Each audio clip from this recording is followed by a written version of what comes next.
Ça fait plusieurs années qu'on a le bonheur de parcourir de parcourir la métropole et les Hauts-de-France. J'ai découvert l'impro au collège. J'étais en 5e. On nous a présenté le projet. Et je me suis dit pourquoi pas tenter. À la maison, je faisais quelques scènes, donc je m'étais dit pourquoi pas le faire au collège, ça pourrait être bien. Du coup, j'ai testé. Et moi, je faisais déjà un peu de théâtre et du coup, ça m'a plu et j'ai voulu m'inscrire et j'ai ramené mes amis et on s'est tous inscrits. L'improvisation, c'est ça qui est super intéressant, c'est qu'il y a différents types de profils et on trouve régulièrement des jeunes foufous qui courent un petit peu partout, qui ont du mal à se poser, à se cadrer, à s'écouter. Et puis finalement, à la fin, petit à petit, qui évolue, qui arrive à avancer avec l'autre dans les histoires. Ou à contrario, il y a les timides. Les timides qu'on a le bonheur, nous, en tant qu'encadrants, de voir éclore au fur et à mesure de l'année. Il y a des gens dont on n'entend pas la voix pendant les 2 premiers mois. Et à la fin, c'est juste un grand bonheur de les voir s'éclater et oser prendre la parole en public et vraiment se dépasser eux-mêmes, quoi. Quand j'ai commencé l'impro, j'étais à la fois timide et à la fois excité. J'étais quand même beaucoup plus réservée. Je n'osais pas vraiment totalement me lâcher et faire ce que je voulais vraiment. J'étais très énergique et je devais apprendre à canaliser l'énergie. Je n'osais pas aller sur scène et tout. Je n'osais pas du tout parler en public, tout ça, devant des gens. J'étais hyper renfermée, mais quand j'ai commencé l'impro, j'étais comme ça. Depuis que j'ai commencé l'impro, je suis déjà beaucoup plus à l'aise avec moi-même. J'ai moins peur de parler aux gens. Avec l'impro, je suis plus libre à l'oral. Ça se ressent, je suis plus à l'aise, j'arrive à regarder les personnes dans les yeux sans être abattue et même, j'ai plus de répartie, j'arrive plus à utiliser l'humour. L'impro, ça m'a permis de me faire plein d'amis. Et puis aussi, c'est se responsabiliser, c'est respecter les autres. Ça, c'est important, ça. L'impro m'a permis d'avoir une raison de venir en cours. Une raison que moi, j'ai trouvée. Et pas une raison des autres, les études c'est important ou je sais pas quoi. Ce que je remarque chez les jeunes quand ils participent au trophée d'impro, c'est la facilité avec laquelle ils improvisent en dehors de l'atelier, leur capacité à imaginer, leur capacité à improviser bien évidemment, et l'esprit d'équipe qui s'est créé autour de ce groupe qui n'existait pas auparavant. Donc les jeunes vivent à peu près différentes expériences du match d'improvisation. Ils ont un premier match d'impro, c'est le match intra, et généralement c'est le premier, donc ils sont mi-nerveux, mi-excités, mi-hyper stressés. Et du coup, c'est leur première expérience de scène devant un public qu'ils connaissent. Et puis là, généralement, c'est tout le temps des surprises hyper agréables à voir parce que ça s'amuse, ça s'éclate, ça se lâche, ça s'écoute, ça avance et c'est beau. Et puis après, quand ils avancent un petit peu, ils n'ont plus la même appréhension justement du match. Et là, les jeunes justement ont envie de se pousser, de se donner des petits challenges. Justement scénique et c'est ça, on n'a même plus besoin de leur dire ce qu'ils doivent faire, ils savent ce qu'ils ont à faire. Quand je suis sur scène, ce que j'adore, c'est vraiment on se sent libre, on a passé le cap où on a peur d'y aller et on est là, on fait tout ce qu'on veut et c'est vraiment un sentiment génial.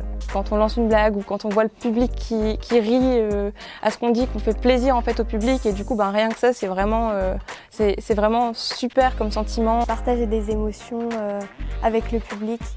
On sent qu'il est avec nous, c'est bien.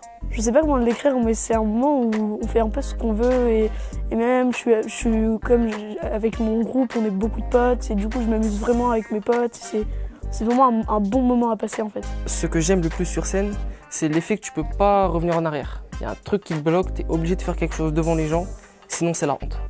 Là, ce truc-là, une fois que tu l'as, tu as envie de l'avoir le plus souvent possible. Ils savent qu'ils vont rencontrer une équipe adverse pour les matchs inter. Ils vont rencontrer une équipe adverse d'un autre collège. Et l'avantage de l'impro, c'est qu'il y a ce petit esprit de compétition. On va pas mentir, il y en a toujours qui ont envie de gagner. Mais c'est plus que jouer contre, c'est jouer avec. C'est vraiment une rencontre plus qu'un affrontement. Et l'état d'esprit est toujours magnifique. Et avec ça, on obtient forcément des choses magnifiques puisqu'ils construisent ensemble. Quand il y a une bonne entente, quand chacun y met du sien et met de la volonté, on arrive à créer quelque chose de beau et qui nous fait rire et qui fait rire le public et on arrive à créer une histoire vraiment sympa. Après, il faut vraiment être dedans et se donner à fond pour y arriver. Au début, c'est vraiment dur. Je me souviens, nos premières histoires, elles n'avaient vraiment aucun sens. C'était toujours... c'est parti en n'importe quoi, en héros et tout ça qui sauvait le monde. Mais après, on arrive à faire des trucs plus casés en ce moment, donc ça s'arrange. Il faut vraiment écouter l'autre. Faut se faire écouter, Maintenant, c'est pas du tout facile, ça demande beaucoup d'entraînement, mais c'est génial. Je trouve que c'est enrichissant parce qu'on part sur une idée, on a notre idée en tête quand on monte sur scène, et au final, je trouve que l'autre personne, elle peut apporter tellement de choses, parce que vu qu'elle partait d'une histoire différente, elle va penser à d'autres possibilités, et du coup, ça va rajouter à notre histoire, ça va pas prendre la place, et ça va être complémentaire. Du coup, je trouve que c'est vraiment mieux d'être à plusieurs sur scène, au sens où on se complète les uns les autres. À chaque fois, les retours sont hyper positifs. C'est vrai. Que ça soit les jeunes qui voient d'autres jeunes, c'est « Waouh, c'était trop bien, moi aussi je peux en faire, c'est où, comment ça se passe ?» Ou « T'étais trop drôle quand tu faisais ça ». Après, on voit le regard des adultes, généralement souvent bienveillant, parce qu'ils voient des jeunes qui se révèlent sur une scène et qui sont capables justement de se lâcher, d'être avec les autres, alors qu'à la base, c'est peut-être pas ce genre de profil d'élève qu'on a. Je me souviens d'un échauffement dans un sous-sol d'hôtel où il fallait improviser sur Shakespeare, où ils ont été tout simplement merveilleux. On voit justement des enseignants qui viennent nous voir en fin de match, qui nous remercient d'avoir pu entendre le son de la voix de telle jeune fille dont ils n'ont pas l'habitude parce qu'elle est très introvertie, ou au contraire qui viennent féliciter les jeunes d'avoir pu réussir à se canaliser quand on est un petit peu une terreur difficile à canaliser. Donc vraiment on a des réactions différentes. Personnellement, ce que l'impro m'apporte, c'est un meilleur contact avec les jeunes, l'envie d'arriver à cet atelier qui me permet de finir la journée sur un ton agréable. Et puis le plus grand bonheur, ça reste quand même toujours les parents qui viennent avec les yeux un peu embués, nous remercier de ce qu'on a pu apporter à leurs enfants. Alors on a beau leur expliquer qu'on n'y est pour rien, c'est eux qui ont tout fait, c'est eux qui ont eu le courage d'y aller et qui ont osé. Enfin, toi, mais ça se prend, ça se prend et ça fait plaisir. Toi, tu es un peu pour quelque chose quand même. Enfin, ouais, je veux pas te flatter, mais si c'est bien ce que tu fais. Toi aussi. Mon plus grand souhait, mon rêve, ce serait que l'impro, ça devienne un sport national pour les adultes et un sport à l'école. École, primaire, collège, lycée et même en post-bac. Ça, ce serait kiffant. Parce que je trouve que c'est encore quelque chose que des personnes ne connaissent pas assez. J'aimerais que l'impro, ça se développe encore plus.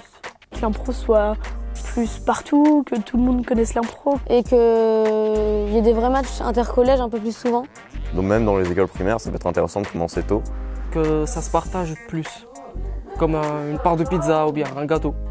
Ce qui me ferait vraiment plaisir, c'est que le projet qui a été lancé dans les collèges soit vraiment étendu, que tous les collèges puissent bénéficier d'un atelier d'improvisation pour que tous les jeunes puissent bénéficier de cette opportunité de faire tomber tous leurs complexes et puis vraiment pouvoir être eux-mêmes en toutes circonstances. Mon vœu d'impro, ce serait qu'on ne fasse plus rencontrer tous les collèges de France, mais tous les collèges du monde, et qu'on soit tous capables d'improviser dans toutes les langues du monde. Et je pense que c'est le plus bel outil fédérateur que je connaisse, et je pense que le monde s'en porterait finalement pas mal. Hein. Non, mieux, clairement mieux. Carrément mieux. Si vous avez des idées reçues, venez. C'est tout ce que je peux vous dire, venez. Ce que vous allez aimer. Et même si vous n'aimez pas, c'est pas ce que vous pensez. Venez. Pour moi, l'impro, c'est une famille.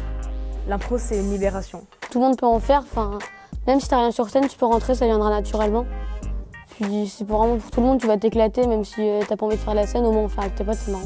Vous entendez partout, à gauche, à droite, oui, ça faut le faire, ça faut le faire, ça faut le faire. Mais franchement, l'improvisation théâtrale, c'est le truc à essayer. Gang. Impro Academy, notre souhait, ça reste quand même d'essayer d'accompagner au maximum les élèves qu'on a dans les ateliers, dans les collèges, et puis essayer de les garder le plus longtemps possible avec nous, tant qu'ils puissent continuer à s'éclater. Donc après, ils passent généralement par le parcours jeune, et puis une fois qu'ils grandissent, ils sont majeurs, ils viennent faire les parcours loisirs, et puis une fois qu'ils ont fait le parcours loisirs, ils viennent en compétences. Et là, il y a Tony là-bas derrière qui est juste le bon symbole de ça, hein, le bon représentant, le digne représentant qui a fait toute cette démarche-là. Et bientôt, en plus, ce qui va être bien, c'est qu'il va prendre sa place. Et du coup, moi, je serais bien avec Tony. Voilà. Et Tony, bientôt, ce qui serait vraiment bien, c'est vraiment qu'il prenne ta place et qu'il vienne, par exemple, pour faire l'interview maintenant. Hein, Tony, viens voir. Tony, viens voir. Ouais, viens voir. Tiens, allez, merci Marie. Voilà, à bientôt. au revoir. Voilà. Ah oui, mais tu peux pas partir. Ah, c'est bon, ça marche très bien, bravo.